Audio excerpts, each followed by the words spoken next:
depois de passar um período, irmãos, de muito sofrimento, dor e muita coisa assim, mas graças a Deus, que a Bíblia diz no Salmo 30 e versículo 5, que a ira do Senhor dura só um momento, no seu favor está a vida.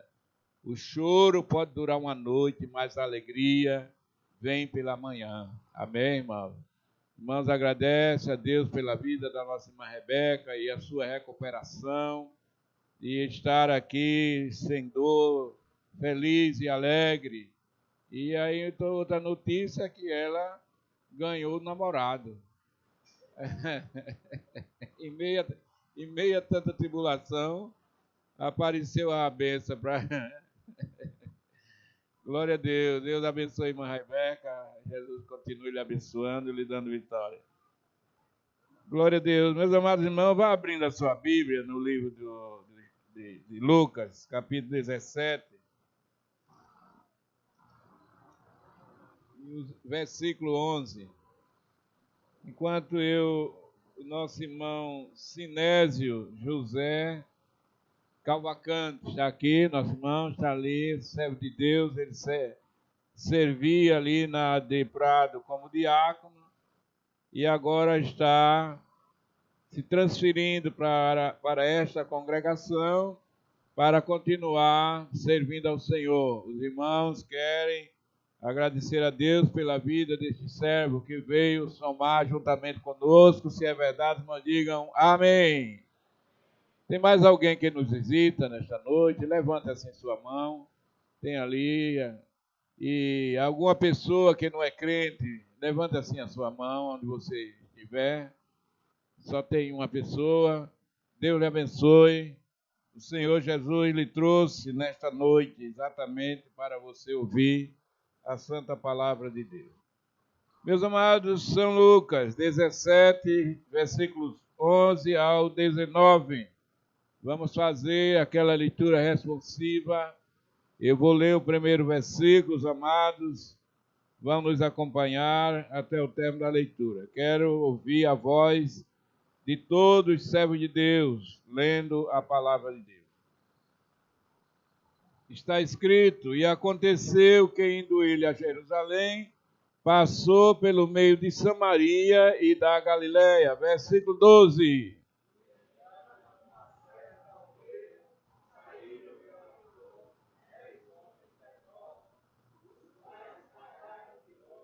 E levantaram a voz dizendo: Jesus, mestre, tem misericórdia de nós. Versículo 14.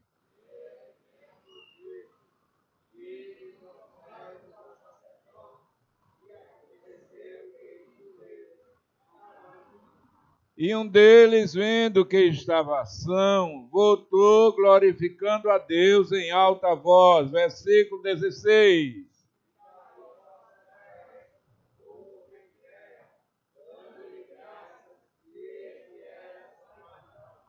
E respondendo Jesus disse: não foram 10 os limpos?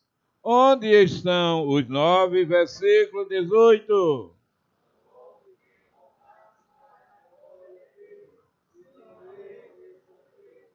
E disse-lhe: levanta-te e vai, a tua fé te salvou. E a igreja diz: glória a Deus. Vamos orar, irmão, pelos enfermos, orar pela nossa irmã Rosa. Eu estou sentindo a falta da irmã Rosa. A irmã Rosa, a moreninha, né? E temos aqui 2 Rosas. Quem sabe notícia dela, irmão? Ela estava aqui, estava quinta-feira, foi? Ah, graças a Deus. Graças a Deus, né? E a cantora, o problema é o esposo, né? Está doente, enfermo, e ela está cuidando dele, né? Está cuidando dele, né?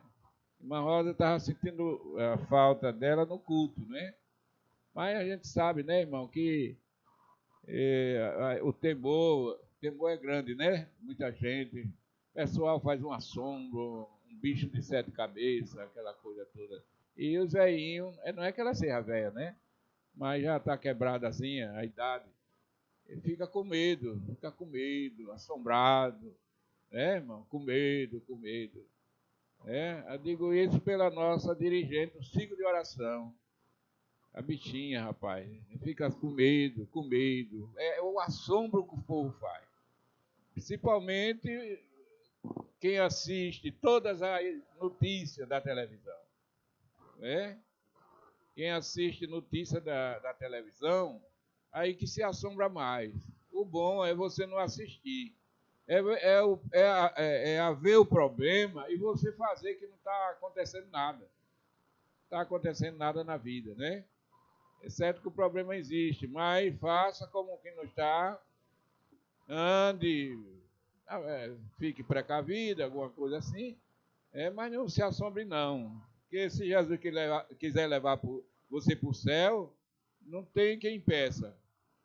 Não tem quem impeça de você ir, né? Quando chegar o seu dia, você vai, né?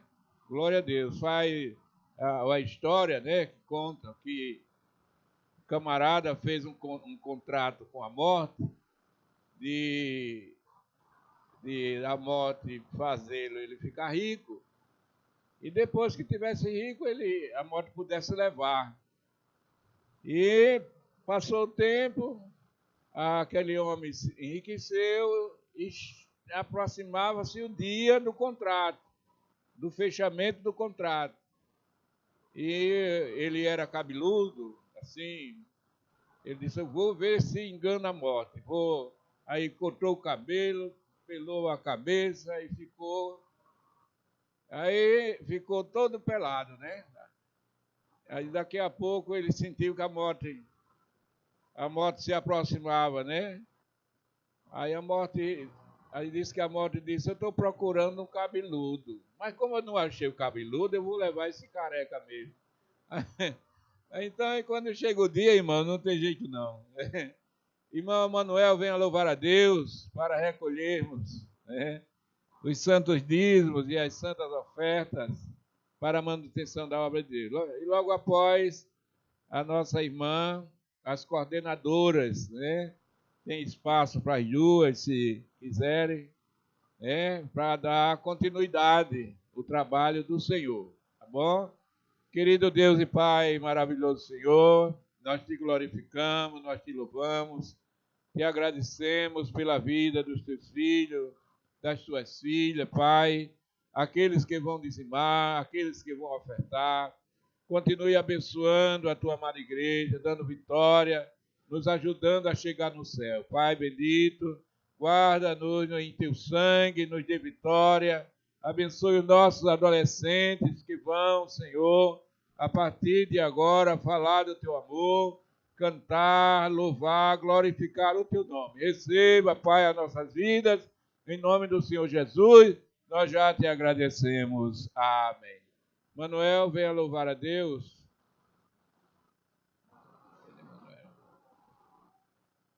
Glória a Deus.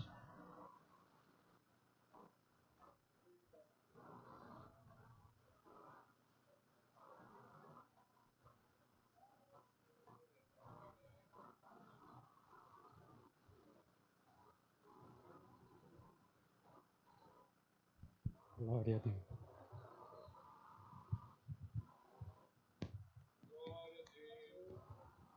Amados queridos irmãos, eu os cumprimento com a paz do Senhor.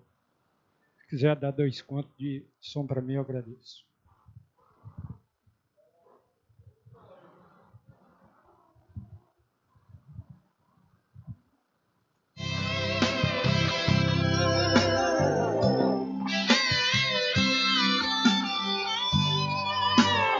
Glória a Deus. Yes. Glória a Deus.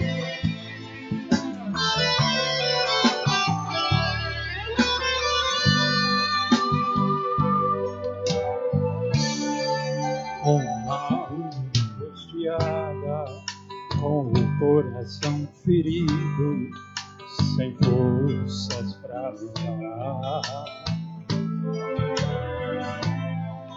com o semblante caído, coração entristecido, sem forças para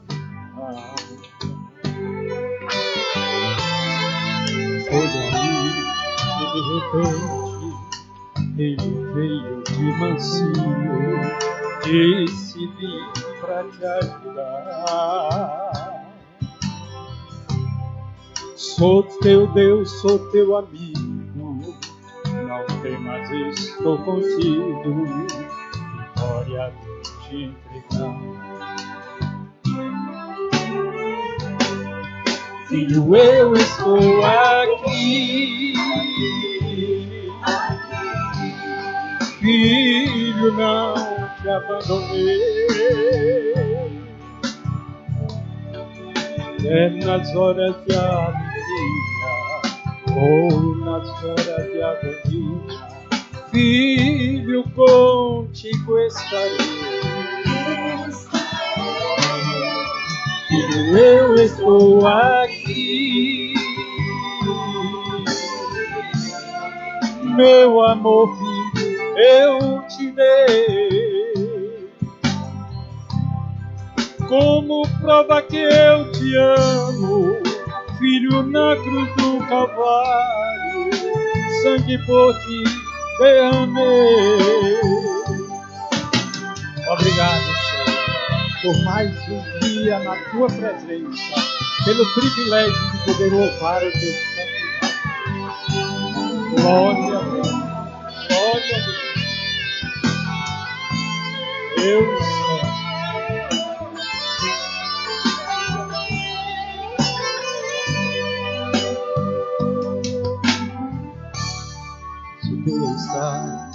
Abatido, sabes que Deus é contigo, Ele não te abandonou. Se sentes angustiado, Jesus está do teu lado, compreende a tua dor. Quando estás em aflição, Ele estende as suas mãos para a vitória te dar. E nas horas de perigo, Ele diz: estou contigo, eu vim pra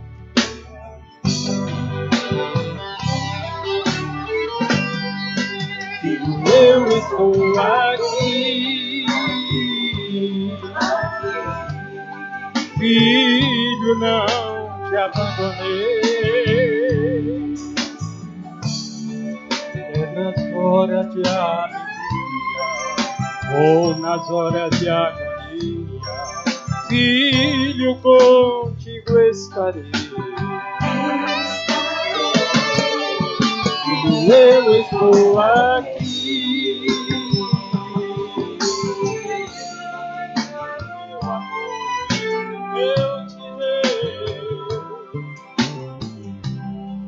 Como prova que eu te amo, filho, na cruz do Calvário, sangue por ti derramei.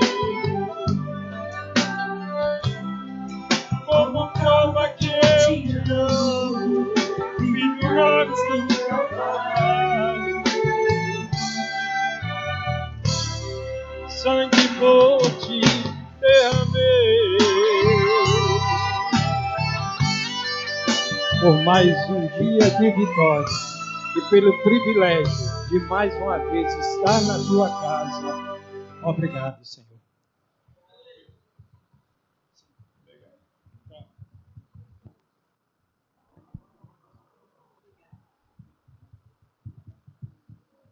A paz do Senhor para a igreja. Graças a Deus por mais um mês de vitória que o Senhor nos concede, culto com os adolescentes. Quero ler aqui em Mateus, e cada um de vocês medite nesta palavra. Toda a igreja. Mateus 5, do 13 ao 16, que diz assim: Vós sois o sal da terra, e se o sal for insípido, com que se há de salgar? Para nada mais presta, senão para se lançar fora e ser pisado pelos homens. Vós sois a luz do mundo. Não se pode esconder uma cidade edificada sobre um monte, nem se acende a candeia e se coloca debaixo do alqueire, mais no velador, e dá luz a todos que estão na casa. Assim resplandeça a vossa luz diante dos homens, para que vejam as vossas boas obras e glorifique o vosso Pai que está nos céus. Amém?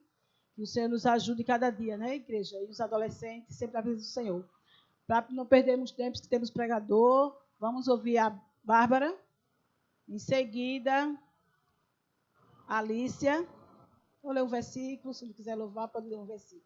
Amém? Glória a Deus.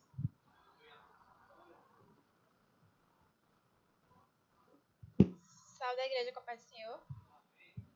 Vou deixar uma palavra que está em Mateus capítulo 11, versículo 28, que diz: Vinde a mim todos que estão cansados e sobrecarregados, e eu vos aliviarei. Agradeço minha rica oportunidade com a paz do Senhor. Alícia.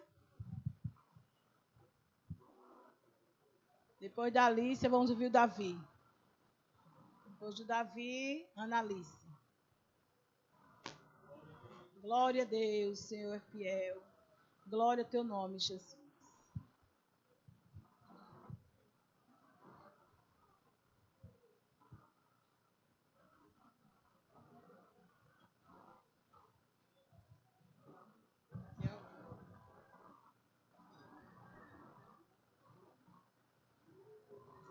Cumprimento os irmãos novamente com a paz do Senhor, amém? Glória a Deus. Aleluia.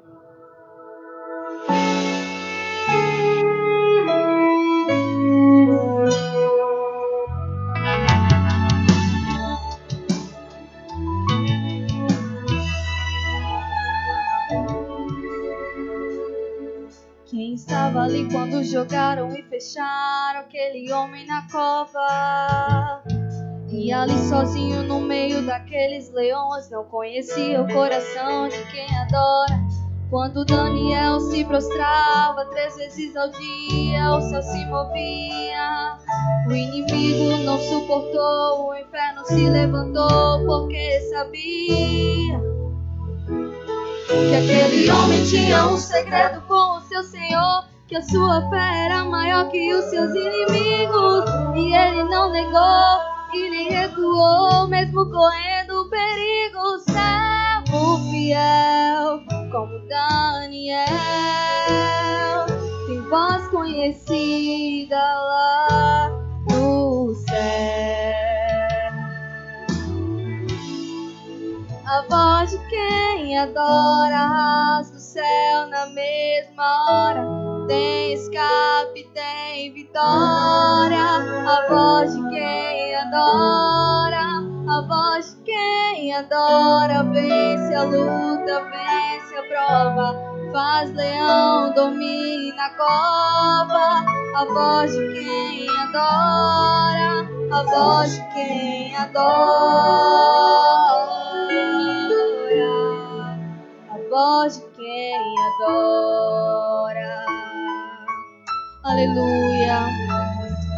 Que santo seja Jesus. Glória a Deus.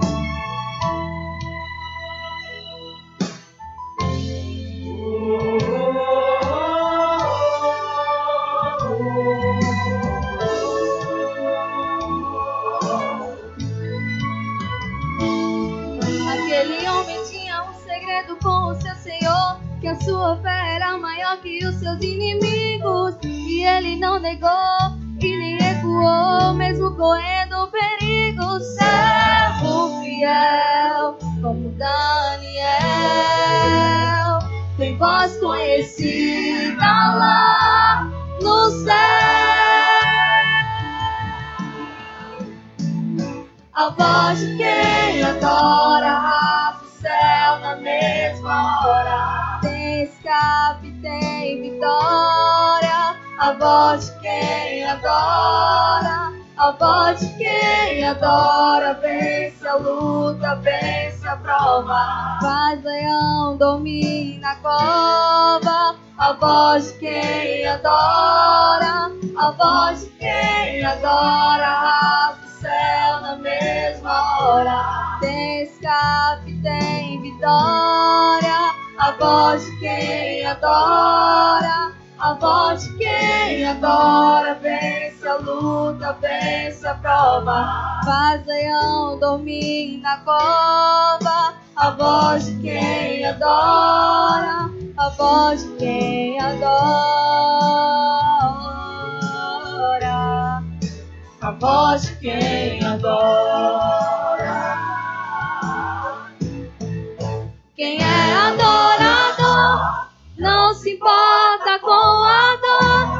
Ele usa seus joelhos, ele usa sua voz.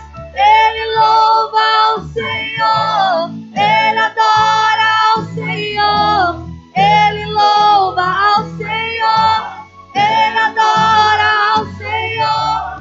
Ele louva ao Senhor, ele adora, ele louva ao Senhor.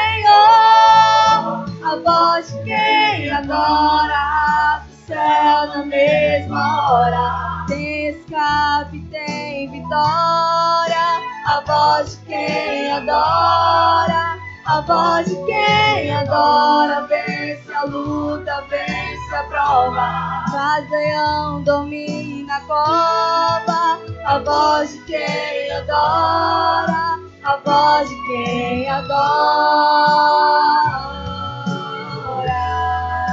a voz de quem adora, a voz de quem adora. Aleluia, graças a Deus, Jesus.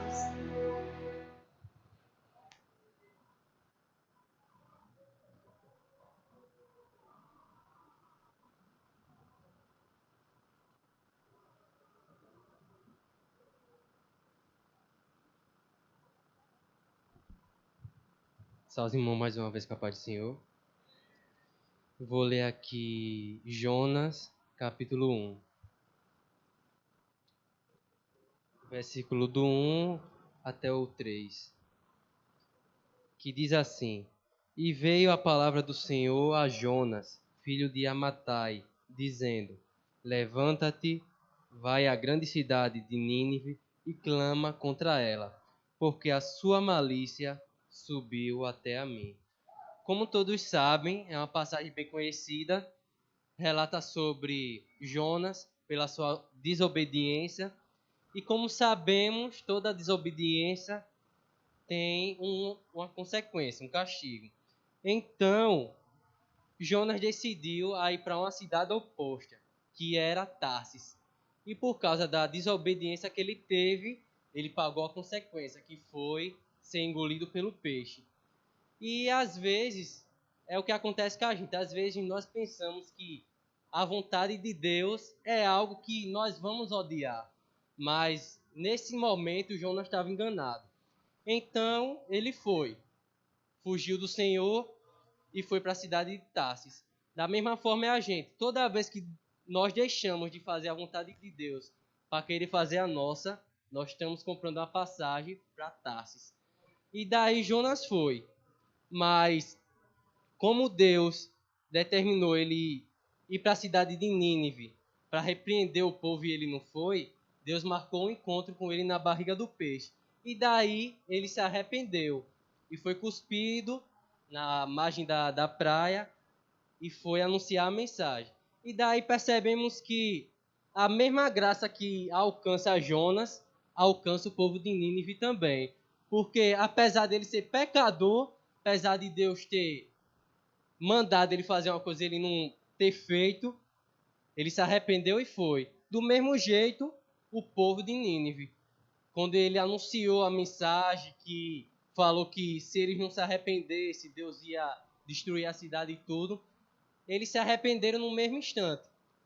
E o interessante que eu quero transmitir para os irmãos é que não espere Deus despertar ou fazer algo, ou fazer você passar pela mesma coisa que Jonas passou na barriga do peixe, para você saber o que ele quer que você faça.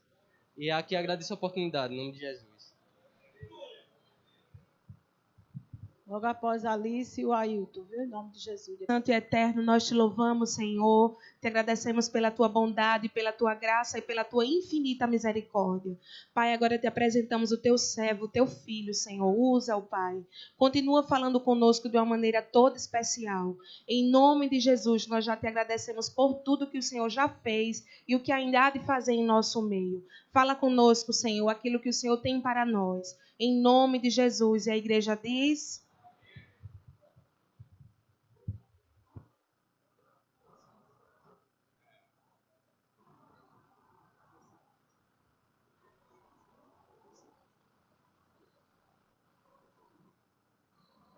Glória a Deus.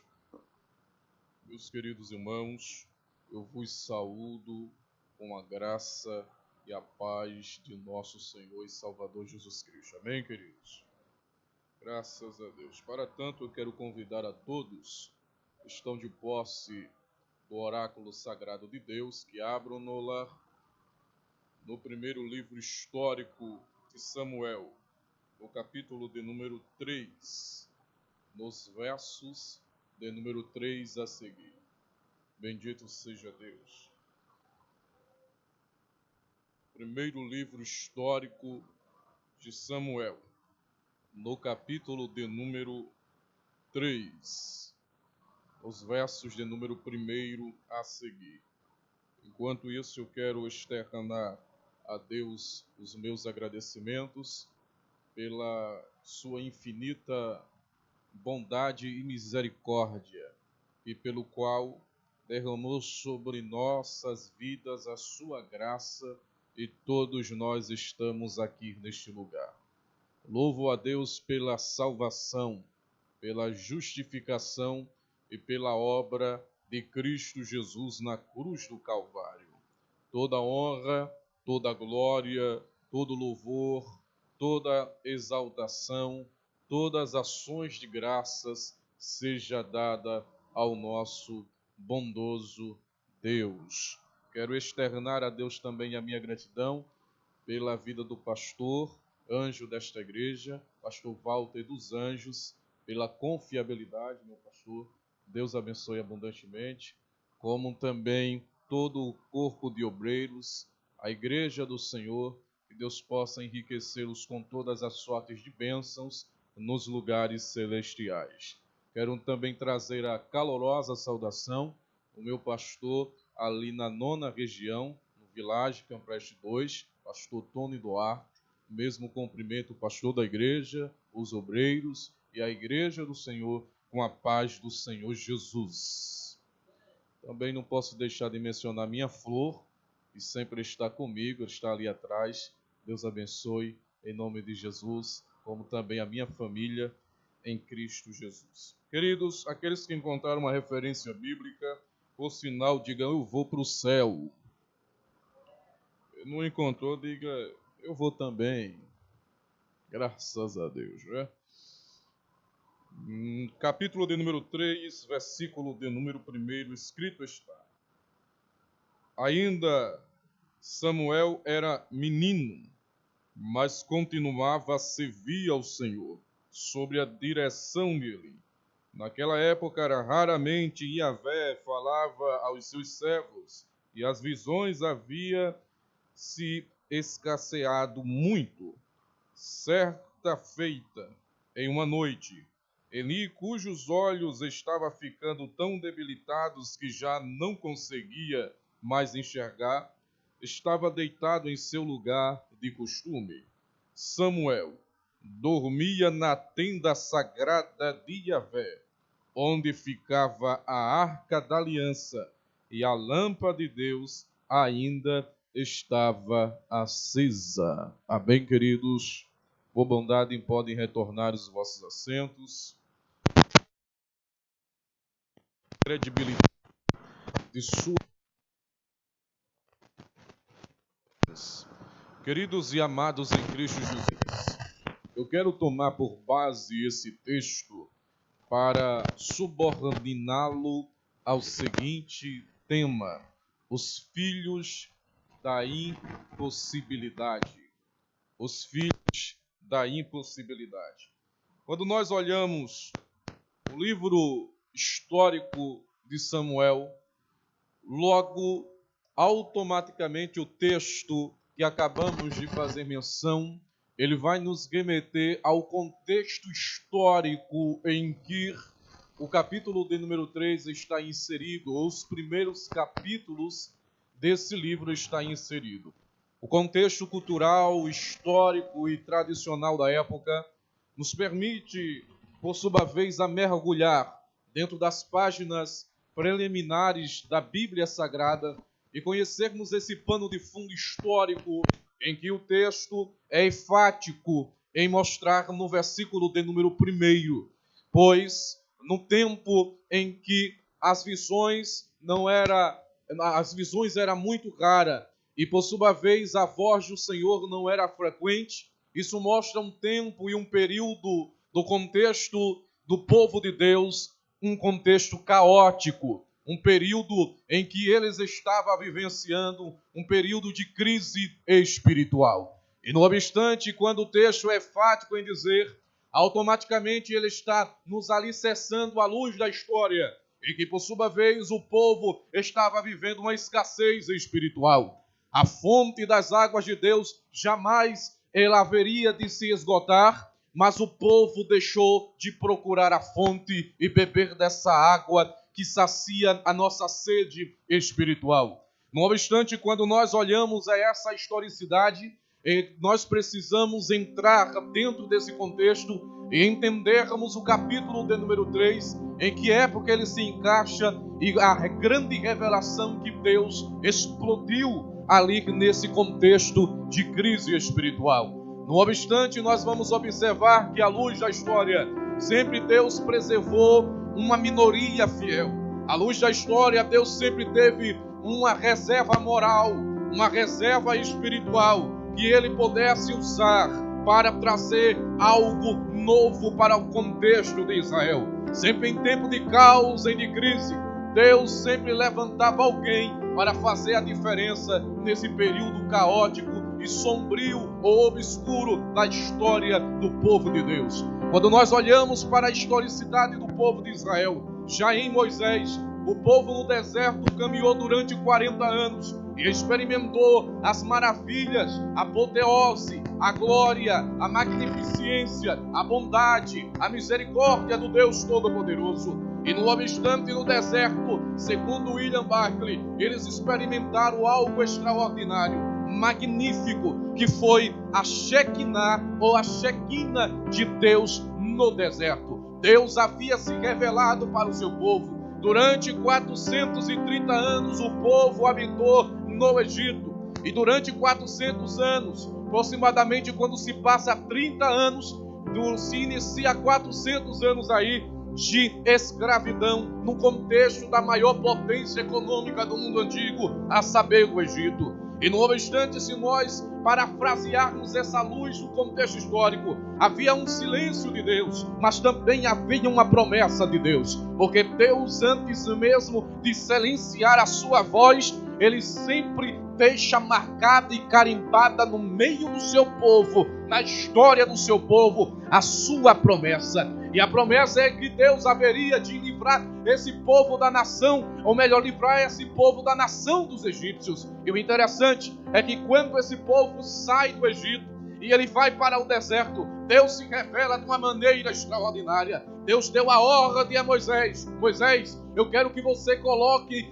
exatamente no meio dos filhos de Israel uma tenda. Essa tenda vai ser chamada de tabernáculo, pois eu virei com a minha glória e eu estarei no meio do meu povo no deserto. Eu andarei no meio do meu povo e digo ao meu povo que ao redor da minha tenda eles levantem as tendas deles, porque eu estou no meio deles. Eu sou a luz, eu sou a lâmpada deles no deserto. E não obstante, se nós observarmos a maior revelação de Deus em toda a história de Israel no Antigo Testamento, foi e se deu no deserto. Exatamente enquanto o povo caminhava no deserto, ele não precisava plantar para poder colher. Era Deus que mandava maná para saciar a fome do seu povo. No deserto, a nação de Israel, ela não precisava cavar poço, porque aonde tinha uma rocha, Deus fazia verter água naquela rocha para saciar a sede do seu povo. E durante a caminhada da nação de Israel no deserto, eles não precisavam de GPS para guiá-los para a terra de Canaã, porque a nuvem de Deus, ela guiava o seu povo no deserto pelo caminho que Deus queria que o seu povo caminhasse e andasse. Durante a nação de Israel no deserto, esse povo durante o dia ele não sentia calor, porque o calor durante o deserto poderia chegar até uma temperatura de 40 graus, mas a brisa suave que estava na nuvem de Deus soprava e o povo não sentia o calor durante o deserto. Durante a noite, o povo não sentia o frio, porque exatamente essa mesma nuvem que durante o dia soprava uma coluna de aleluia, de brisa suave, durante a noite soprava uma coluna de temperatura de fogo. Essa nuvem se transformava em uma coluna de fogo. O povo não sentia o frio, o povo não sentia o calor, o povo era protegido e guardado por Deus no deserto.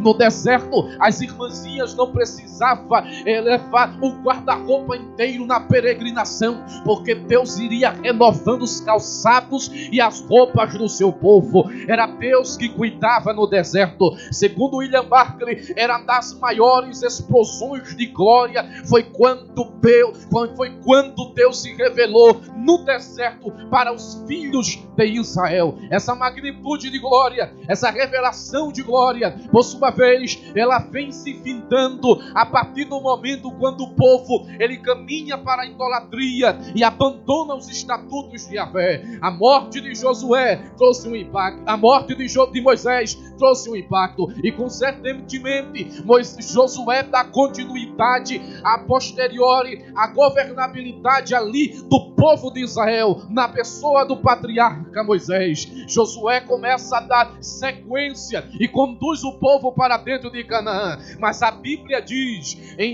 no livro de Juízes, no capítulo de número 2, que após a morte de Josué, o povo se levantou uma geração, um novo povo que não conhecia o Senhor e não tampouco as obras que o Senhor fez por intermédio de Moisés e de Josué. O povo começou a andar pelos caminhos errantes, adorando a Balaíns, a Refins, adorando os deuses da Mesopotâmia antiga. O contexto de idolatria tinha tomado conta. O povo substituiu os altares de Deus para adorarem altares a Baal, a sacrificarem esses deuses pagãos. Então, por sua vez, a peregrinação do povo foi maravilhoso, mas quando eles chegaram na sua terra, vieram o incomodismo, vieram por sua vez ceticismo, vieram a religiosidade, e quando a religiosidade entrou no contexto de Israel,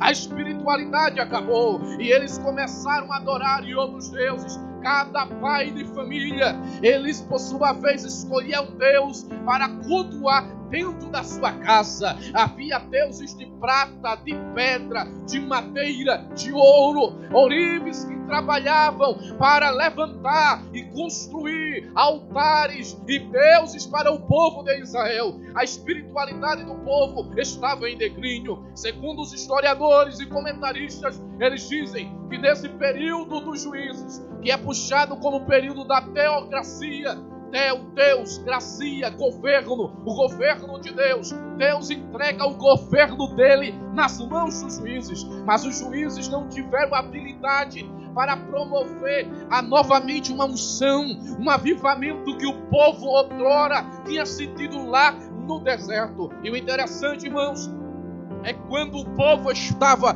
aqui na sua terra, estava na sua cidade, estava na sua terra natal. O interessante é que agora Deus ele se restringiu ainda mais à sua glória, porque no deserto a fagulha da glória, a nuvem de Deus, era 24 horas com o povo no deserto. Mas, quando chega na cidade, apenas uma vez por ano, a fagulha da glória de Deus, conhecida como Shekinah, acendia somente no dia da expiação. E por sua vez o povo, ele deveria viver uma vida inteira, um ano inteiro de santidade, para receber Deus, o sacrifício do povo, quando no dia da expiação. Mas os juízes não conseguiram dar jeito, e nós vamos encontrar aqui na galeria dos juízes, senhoras e senhores, um penúltimo juiz, que é Elim. Elim era da tribo de Levi, e Deus agora levanta a tribo de Levi para ser também juiz, além de sacerdote, porque os levitas estavam mais próximos da tenda, tinham mais intimidade com a tenda, eles tinham mais intimidade com a arca, tinham mais intimidade com o sacrifício, com as cerimônias, com o culto. Mas o povo, por sua vez, estava vivenciando o tempo de crise. A casa de Elim não era aquela casa que dava exemplo para os filhos de Israel, porque Ofni e Finéias,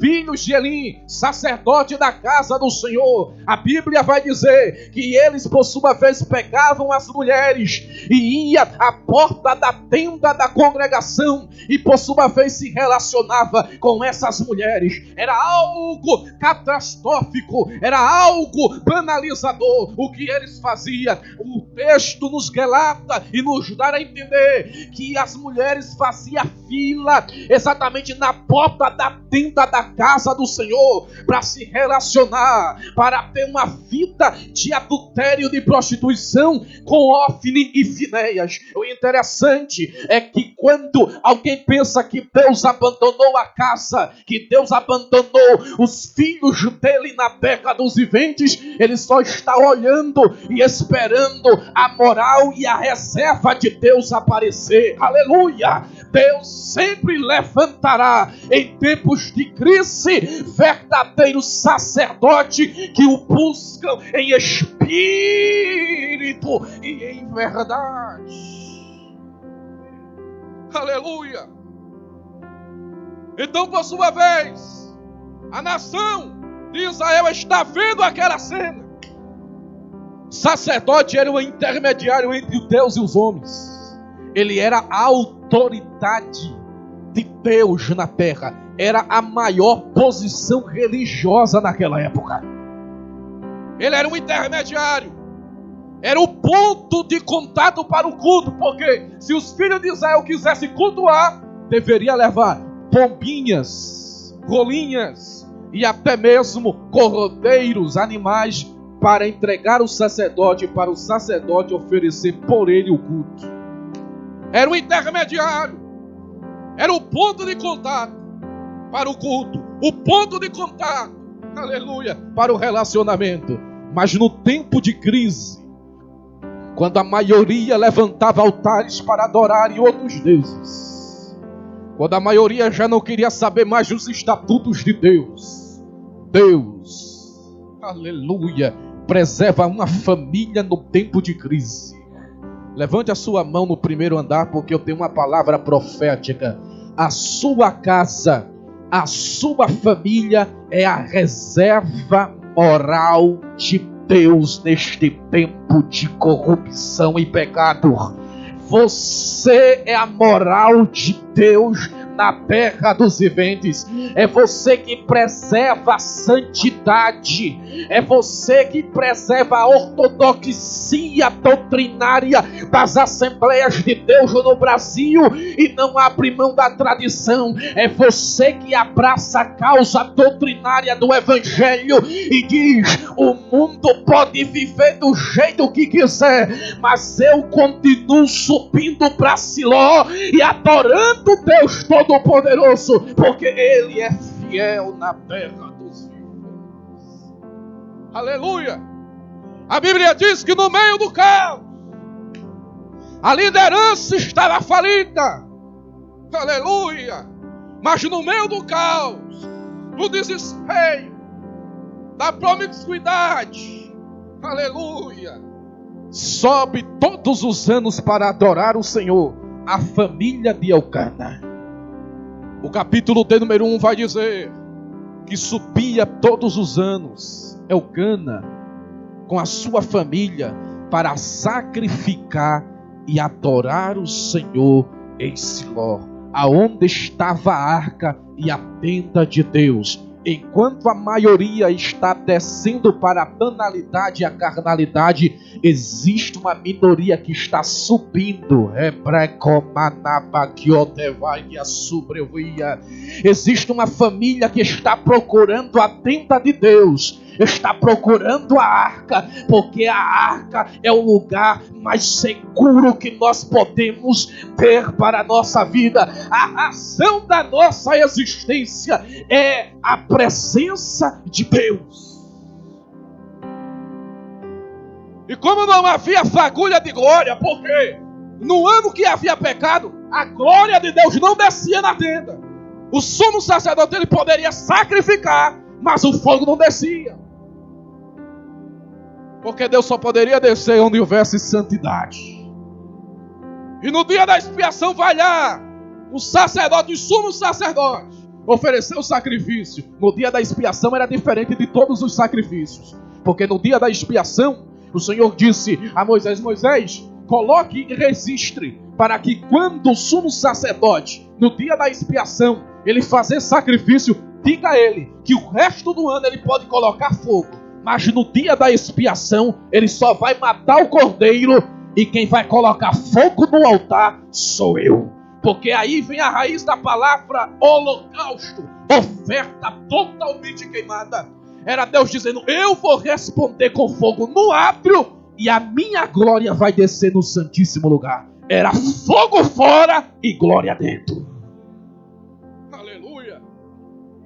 Mas quando o sumo sacerdote, aleluia, sacrificava, e se o povo estivesse em pecado, Deus não descia com fogo. Deus não descia.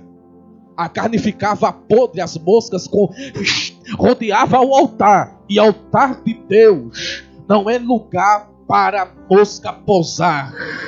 Altar de Deus não é, aleluia, sacrifício podre. Altar de Deus é sacrifício com fogo. Aleluia. Aonde tem fogo, os insetos vão embora. Aonde tem fogo, tem iluminação. Aonde tem fogo, tem registro de Deus. Aonde deu fogo, é Deus dizendo: eu desci porque vocês estão em intimidade comigo. Eu desci porque há comunhão comigo nesta casa. Eu desci para receber a adoração e o sacrifício. Eu desci porque vocês chegaram com o coração quebrantado na porta da congregação. Por isso que eu desci. Aleluia. E aqui está um dos maiores segredos que nós podemos ver. Glória a Deus. O Dr. Billy Graham, certa feita, ele diz que avivamento não é você sair descendo uma rua tocando tambores, produzindo buzinas. Avivamento é você subir o Calvário com grande choro e quebrantamento. Aleluia. Todos os anos eles subiam, mesmo que a fagulha se afastou, mas eles subiam para adorar, tendo esperança que Deus iria visitar e que iria consertar a casa que estava quebrada. Eita. Aí a Bíblia Sagrada nos diz que todos os anos ele subia e adorava, mas havia alguém que subia com propósito. O nome dela era Ana. Todas as vezes Ana ia subir e adorava, mas ela começava a chorar, se quebrantava e dizia: Senhor, dai-me um filho, Senhor. Eu preciso gerar um menino. E o Senhor não dava filho. Todos os anos ela subia para adorar e pedia filho, e Deus não dava o filho. Eu fiquei me perguntando por que tanta persistência de Ana. Não era assim simplesmente, senhoras e senhores, porque naquela época o contexto para a mulher era difícil. E para uma mulher que era estéril é mais difícil ainda. Não era questão social.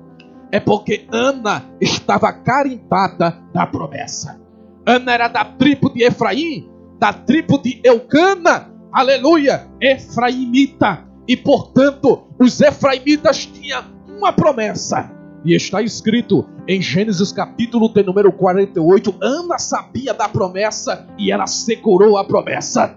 Porque em Gênesis capítulo de número 48, quando Jacó está prestes para morrer, a Bíblia Sagrada nos diz que por sua vez, Deus chama José, e José traz os seus 2 filhos, Manassés e Efraim. Manassés era o primogênito, Manassés era aquele que haveria de receber, segundo a tradição, a mão direita do patriarca para ser abençoado. Pois a mão direita era a mão da bênção, era a mão em que o Senhor liberava todas as sortes de bênção para aquele que era o primogênito.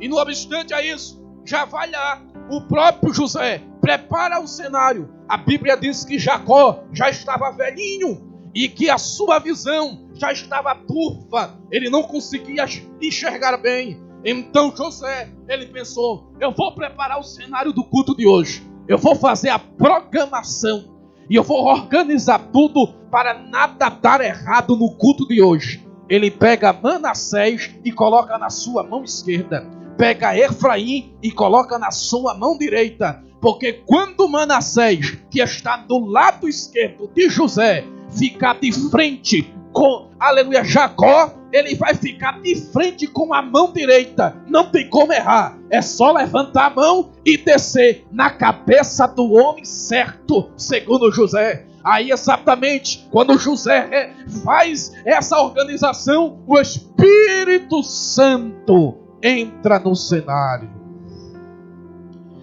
E quando o Espírito Santo entra no cenário, irmão, não anda na lógica humana. Aleluia! Porque os pensamentos do Senhor não são como os nossos pensamentos. Eis o profeta, ele diz, Isaías 55, assim como os céus são mais altos do que a terra, assim é os pensamentos do Senhor, é mais alto do que os vossos pensamentos. Aleluia! Aí o texto diz que quando o Espírito Santo entra, ele vai lá no ouvido de Jacó. Jacó, você se lembra que eu fiz contigo quando estava tu no ventre da tua mãe? Tu eras o menor, mas eu disse que o maior iria servir o menor. Você se lembra? Lembro, Senhor. Hoje o cenário vai se repetir. Mas o que é que o Senhor quer que eu faça? Cruze os braços, Jacó, e deixe que o resto eu estabeleço. Já vai, Jacó, levanta as mãos para o céu. José olha e diz, agora. A mão direita vai na cabeça de Manassés. Aí o Espírito Santo faz.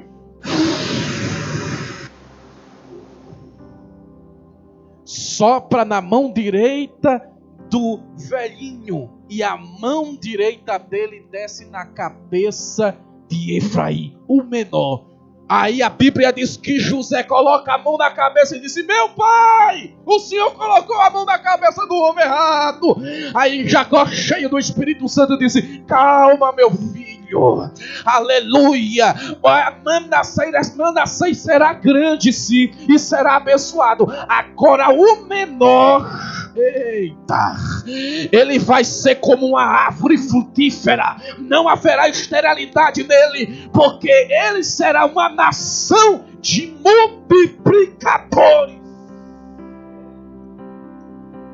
Ana sabia da promessa. Quando ela olhava para si e dizia, eu sou estéril, eu não posso aceitar essa situação, eu tenho que buscar. Deus vai ter que abrir a mate, Deus vai ter que fazer milagre, Deus vai ter que fazer alguma coisa, porque eu fui carimbada na promessa. Eu fui carimbada na promessa. A minha tribo não pode haver estéril. Nós somos nação frutífera, somos árvore frutífera. Eu não aceito o estado que eu estou. Ela subia todos os anos, mas mal entendia ela que não era por questão de doença. O versículo de número 3 em diante vai dizer o seguinte: o Senhor lhe cerrou a madre. Quem fez foi Deus. A palavra serrar, no original, empregada no vocábulo hebraico, ela quer dizer dividir, partir sem tirar do lugar. Deus só cerrou, mas está tudo no lugar. Você não entendeu não, né? Senão você já estava dando glória. Deus está dizendo para você, Ele só cerrou, mas está tudo no lugar. Levante a sua mão para o céu, faça assim com o dedo. Ele só vai fazer isso aqui, ó. É profeticamente para a sua vida. Ele só vai tocar, pode tocar. Pode tocar, Ele só vai tocar. Quando Ele tocar, o menino vai chorar. Quando Ele tocar, Samuel vai nascer.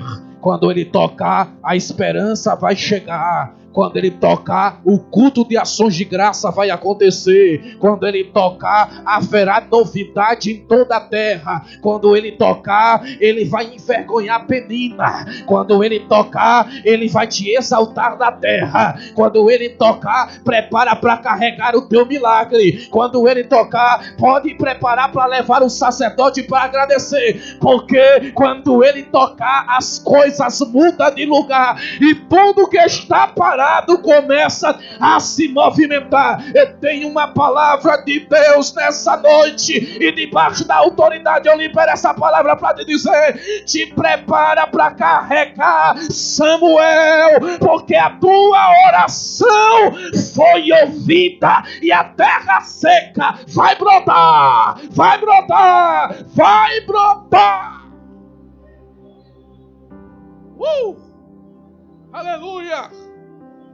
A Bíblia nos diz que ela vai subindo todos os anos. O William McDowell, aleluia, ele diz o seguinte, que ela subiu durante 25 anos, dizendo: Deus, eu quero um filho. Mas no 26º ano, quando ela disse: Deus, eu quero um filho, vírgula, se tu me der. Era só isso que Deus queria ouvir. Se tu me der, eu vou devolver no altar aonde eu recebi. Deus disse: tá marcado, tá feito. Aleluia. Ela já sai dali. E a Bíblia diz que ela vai coabitar com Elcana, seu esposo. E naquela noite ela fica grávida. Deus toca. Deus toca. O que Deus cerrou, Ele toca. Porque o tempo chegou para a nação de Israel. Depois da amamentação com os 3 anos de idade, segundo a cultura judaica, ela vai até Elim e leva um menino. Coloca o menino lá nas mãos de Elim. Diz: eu estou devolvendo no altar onde eu recebi. Cria o menino nos caminhos do Senhor. O menino começou a crescer. E o menino era tão diferente que a Bíblia diz que ele crescia no espírito e em estatura e em sabedoria. E aí você vai encontrar um menino aonde? Ele não escolheu morar na tenda de Elim, porque quem mora na tenda de Elim tem Elcana, ou melhor, tem Ofni e tem Finéias. Na tenda de Elim tem pecado, aleluia, nos filhos de Elim. Elim já era velho, não conseguia controlar os filhos, e por sua vez o próprio Deus, ele levantou um profeta e disse: Elim, eu vou colocar fim no teu reinado, na tua genealogia. Ninguém vai nascer a partir de ti sacerdote mais. Porque eu jurei para mim mesmo que não faltaria homem para sacerdote na tua linhagem. Mas longe de mim fazer tal coisa, porque eu honro os que me honram, e os que me desprezam também serão por mim desprezados. Mas eu vou levantar um, e este será sacerdote segundo o meu coração, e ele fará o beneplácito da minha vontade. Samuel está crescendo naquele contexto. E aonde que Samuel escolheu morar? Aonde que Samuel escolheu para dormir? Versículo 3, do capítulo 3. Na tenda de Deus. ele escolheu dormir na casa de Deus, aonde estava a arca da aliança. O menino escolheu aquele lugar santíssimo, mesmo sem conhecer. Capítulo 3, versículo 1. Não conhecia o Senhor, porque Deus não tinha se revelado. Não havia fagulha de glória dentro do santíssimo lugar. Mas o menino era insistente, persistente, porque a tradição dizia que a glória descia naquela casa, que a glória resplandecia naquele lugar. Então por isso eu vou ficar do lado da arca, porque quando essa glória chegar, eu quero receber glória, eu quero receber poder, eu quero receber renovação. Quem é determinado, ele fica do lado da arca, embora que ele não vê nada, mas ele crê na palavra. Vai chegar o dia da revelação.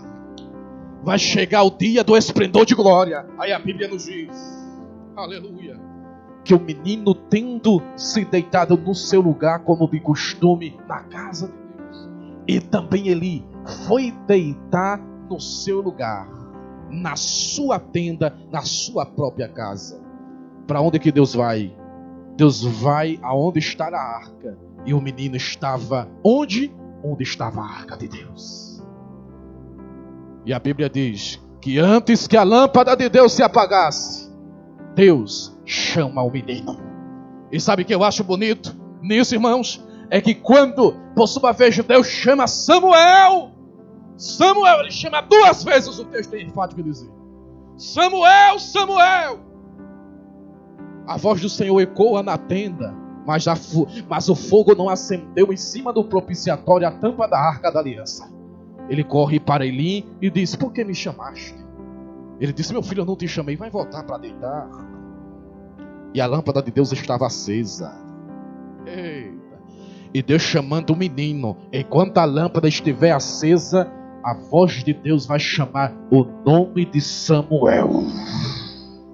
Enquanto houver fogo na lâmpada de Deus, ainda há esperança para Israel. Mas o que era essa lâmpada? Essa lâmpada era um candeeiro com 7 hastas. Quando Deus disse a Moisés: faça um candeeiro, essa será a lâmpada no santo lugar, pois essa lâmpada vai iluminar o ambiente. Quando o sacerdote ele oferecer sacrifício, e quando o incenso for queimado no altar do incenso, e quando a fumaça cobrir o santuário, ele vai enxergar pela iluminação da lâmpada. Por isso tem que mantê-la acesa.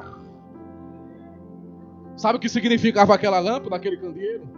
Apocalipse, no capítulo de número 1, você vai perceber que na mão direita de Jesus está o candeeiro, que representa as 7 igrejas da Ásia Menor. E o Senhor disse a Moisés: Moisés, quando o sacerdote for colocar fogo no candeeiro, diga para ele que tenha cuidado, que comece a colocar óleo, azeite, da direita para a esquerda. Então ele começava a colocar pá, tonhonhon, tonhonhon, tonhonhon, até chegar a última. E quando chegava na última, o Senhor disse: agora diga para o sacerdote Moisés que ele coloque fogo. Mas ele coloque fogo só na primeira hasta do lado direito. Mas Senhor, como que o resto vai tocar fogo? Deixa preparado o pavio. Deixa já preparado o azeite. E coloca o castiçal do lado da banda do oriente, aonde vem o vento. E quando a brisa suave soprar dentro do tabernáculo, no sentido oriental, eu vou soprar, aleluia, na primeira hasta o meu vento. E o fogo vai ser levado para a segunda, da segunda para a terceira, da terceira para a quarta. Você não entendeu? Você já estava dando glória. Aleluia. Da quarta para a quinta, da quinta para a sexta e da sexta para a sétima. Depois disso, todas as hastas estavam pegando fogo.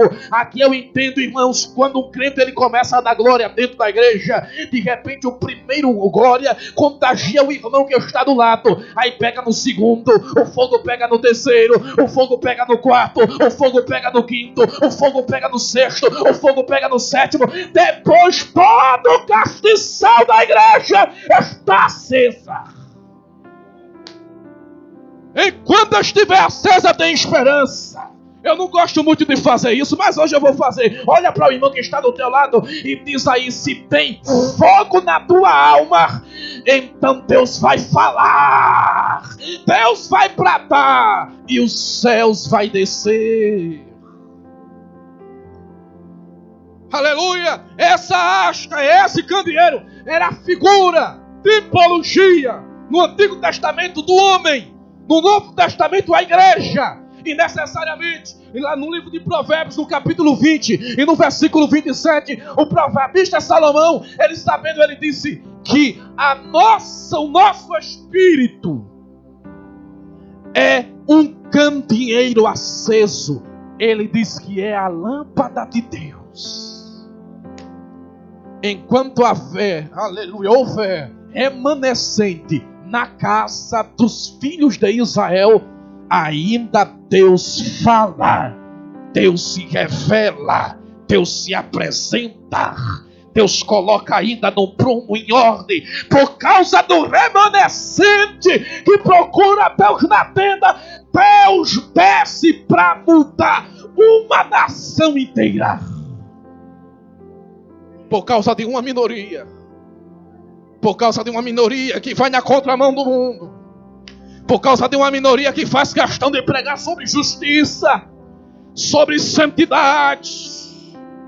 E eu lamento muito, irmãos, quando eu vejo, aleluia, a condição do nível da sociedade cristã brasileira. Eu lamento muito, porque os pregadores estão mudando as mensagens, aleluia, bíblicas para a autoajuda. É só você procurar saber, nos tempos mais remotos da nossa Assembleia de Deus, procure saber com os pastores mais velhos, aqueles que arrancavam o toco, que colocavam a caixa de som nas costas, muitas das vezes colocavam em um carro de mão, com um microfone, e ia para as praças e para as feiras, proclamando o Evangelho de Cristo. Se durante a noite no domingo não precisava de congresso, não precisava de evento gigante, não. Era somente um pregador que não sabia falar direito, falia aqui, acolá, mas quando abria a boca, facilmente era 5, 10, 15, 20, até 30 almas em uma noite. Batismo com o Espírito Santo. Mas olha o tipo de mensagem, era para produzir arrependimento. O tipo de mensagem era de juízo, era de conserto, era de santidade. Os pregadores hoje, aleluia, eles acham que não dá mais ibope.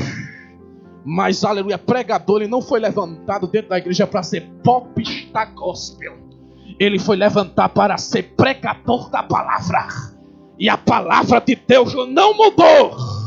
As gerações se passaram e mudaram, mas continua sendo a mesma. O antídoto é o mesmo. Para ter avivamento, tem que suprir ao Calvário com grande choro, quebrantamento, se arrependendo dos nossos pecados. O menino estava lá. A história diz que o menino tinha entre 13 a 15 anos de idade. Era um menino. Estava lá na tenda, buscando o Senhor. Ele volta. E sabe o que eu acho bonito? É que quando nessa saída e entrada dentro do tabernáculo, ele tinha que passar pelo véu.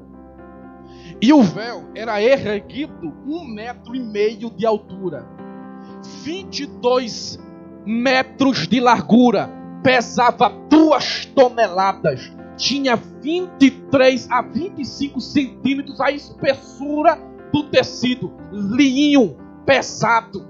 E por sua vez, alguns historiadores como Flávio José ele diz que para carregar no deserto esse véu, era necessário 10 cavalos em uma única força para puxar esse véu.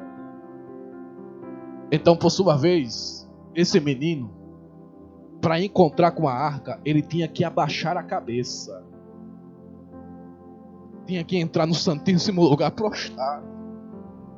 Aqui tem uma palavra de Deus para essa geração, principalmente para aqueles que estão nos assistindo também pela internet, aleluia, nos ouvindo por essas ondas sonoras. aleluia, desse som. O Senhor está procurando pessoas que se prostram diante de sua presença. E aqui que está um recado para todos nós, porque no Santíssimo Lugar ninguém entra de nariz empinado, soberbo, arrogante.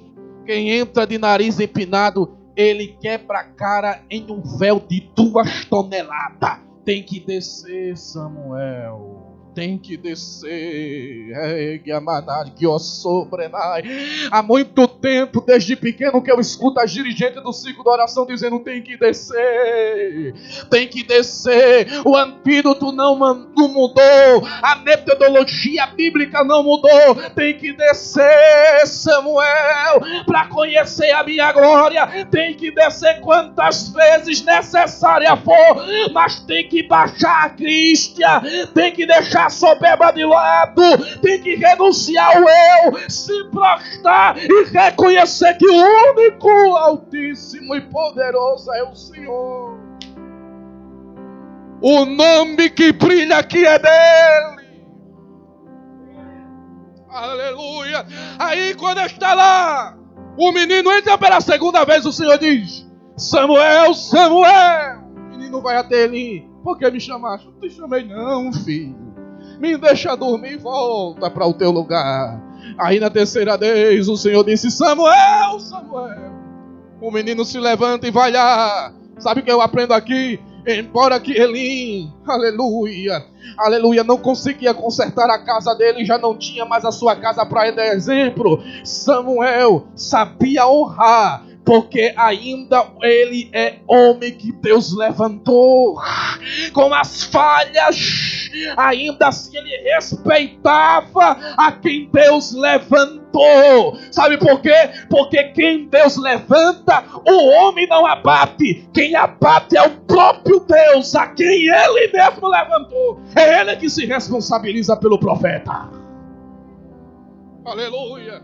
Ele vai lá e diz na terceira vez: meu Senhor, por que me chamaste? Aí ele disse: rapaz, tem alguma coisa estranha. Já faz muito tempo que não acontece. Mas deixa eu te dizer uma coisa, Samuel. Se você ouvir essa voz novamente, se apresente a ela. Fala, Senhor, porque teu servo ouve. Prontidão, humildade, simplicidade em reconhecer que Ele é o Senhor da nossa vida. Fala, Senhor. Fala, Senhor. Em tempos de crise, fala, Senhor. Em tempos de carnalidade, fala, Senhor. Em tempos de esfriamento espiritual, fala, Senhor. Em tempos de que Ofne e Finéias não quer saber mais de nada com Deus, fala, Senhor. Em um tempo em que uma geração prefere a carnalidade do que as coisas dos céus, do que as coisas de Deus, fala, Senhor. Enquanto essa geração prefere as coisas terrenas, ainda tem alguém para dizer: fala, Senhor, porque teu servo ouve. O menino volta. Aí a Bíblia vai dizer que Deus torna a chamá-lo, mas não chama 2 vezes, chama apenas uma: Samuel. Aí o menino disse: fala, Senhor, porque o teu servo ouve. Aí o versículo 10 disse bem assim: então veio o Senhor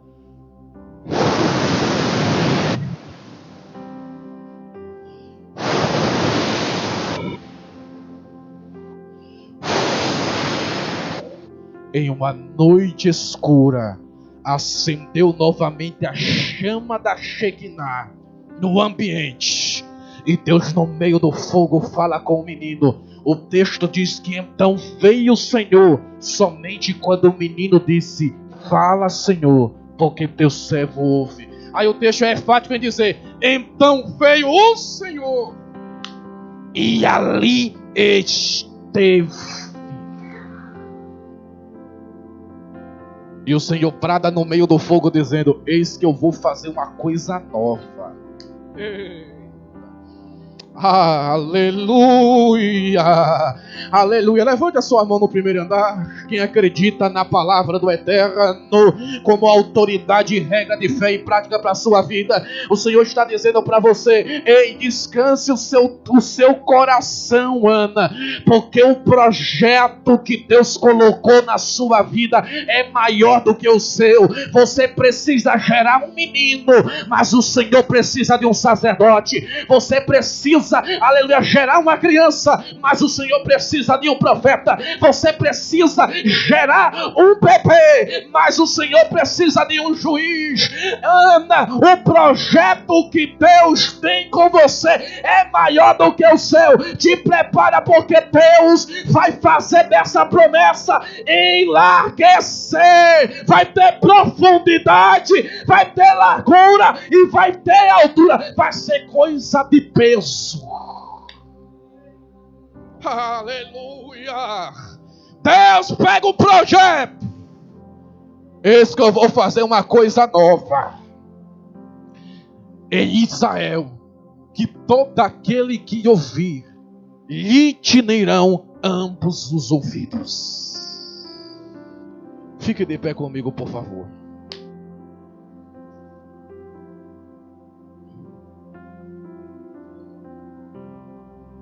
Aleluia.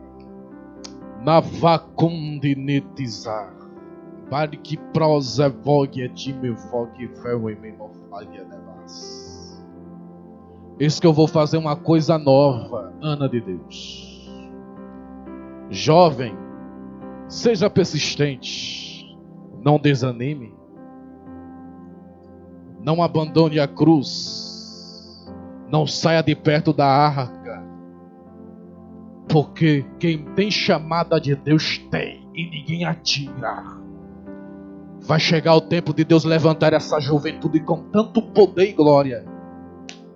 Eu estou todo arrepiado aqui, que Franco Jotobá vai ter que voca, mas suprimia, vai ter que reconhecer e vai ouvir falar do que Deus vai fazer nessa mocidade aqui, neste lugar.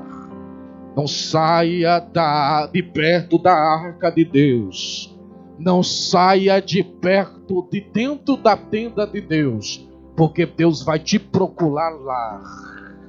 O endereço do encontro de Deus é na sua tenda, do lado da sua arca. O Senhor vai te procurar lá e vai te chamar pelo nome. E quando Ele te chamar, você vai entrar dentro do Santíssimo Lugar como simplesmente um jovem, como simplesmente um menino. Mas quando sair de lá, te prepara, porque a chama que Deus vai acender em você é de coisa grande, é para mudar o seu contexto. Aleluia. Influencia esta geração, influencia a geração do teu trabalho, a geração que está na universidade, que está na faculdade, que está na tua escola, que está na tua rua. Influencie. Deixe Ófine e Finéias entrar na banalização e no pecado. Seja diferente, seja Samuel. Deixe eles procurarem os prostíbulos. Procure a casa de Deus, procure a casa de oração, porque Deus vai fazer coisa nova, e todo aquele que ouvir lhe tinirão ambos os ouvidos. Existe alguém no nosso meio que esteja afastado dos caminhos do Senhor? Alguém no nosso meio, aleluia, que não é evangélico, e hoje você quer aceitar Jesus? Vem aqui à frente. Você que não é evangélico, você quer aceitar Jesus? Vem aqui à frente. Você que está afastado dos caminhos do Senhor, acho que já passou do tempo de você tirar férias lá no mundo, né? Já está no tempo de você voltar, porque o Pai está te esperando na porta, dizendo: vem para cá, eu tenho coisa nova para você. Tem alguém que quer aceitar a Jesus? Tem alguém que quer voltar para Jesus? Vem aqui à frente e nós vamos orar por você. Oh, a igreja vai orando, igreja. Aleluia, já está chegando aqui. Já está chegando aqui. Aleluia. Está voltando para Jesus? Está precisando de uma oração? Você não quer aceitar o Cristo hoje?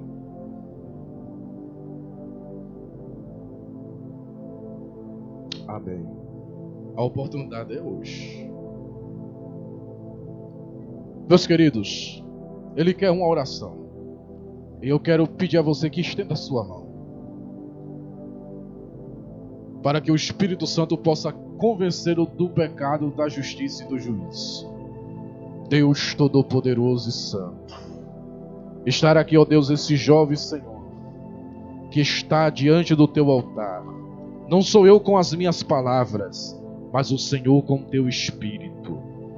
Vai na alma dele, no seu espírito, aonde o Senhor pode, somente o Senhor pode ir. Aonde o bisturi de Abijateme não pode ir, a tua palavra vai. Lá na divisão da alma e do espírito. Eterno Deus, que o Senhor possa renová-lo de uma maneira tão extraordinária, que ele venha sentir a sede, a necessidade de o Senhor ser verdadeiramente Senhor da sua vida para conduzi-lo nessa caminhada. Terá ele livramento, Senhor, e conduz ele a cada dia no teu altar, para que assim como o Senhor fez com Samuel, a lâmpada venha, ó Deus poderoso, acender na alma dele, e a chama do teu Espírito venha incendiá-lo, e ele venha estar na beira do teu altar, proclamando libertação da sua vida, pela obra que Cristo fez na cruz do Calvário. Nós te pedimos isto, em nome de Jesus. Amém, querido. Deus abençoe abundantemente. Aleluia. Meus irmãos, eu quero agradecer a Deus pela oportunidade de mais uma vez pregoar a palavra do Eterno, deixando essa seguinte palavra a vocês nessa noite: esteja firmes diante da presença de Deus, porque Deus fala na terra dos viventes ainda. Que Deus abençoe a todos em nome de Jesus. Vitória a Deus dará-me, eu sei. Vitória a Deus dará-me, eu sei. Se eu andar em sua luz, confiar só em Jesus, vitória a Deus dará-me, eu sei. Meus queridos irmãos, domingo começa um novo trimestre da Escola Bíblica. Os nossos jovens e os nossos adolescentes já têm, o nosso Emery já tem as lições, tá certo, meus amados, para os nossos jovens e adolescentes. E eles irão formar a sua classe. Os adolescentes vão ficar na cozinha, no salão das crianças, e o jovem vai ficar ali na cozinha, onde era que eles ficavam todas as vezes, tá bem? Então, o jovem não falte mais a escola, porque tem uma lição especial para vocês, como também os adultos. Muitos adultos se esquivaram da escola por causa da lição. E até mesmo a minha vista muito curta, não fiquei contente, né? Mas agora temos a nossa lição de adulto.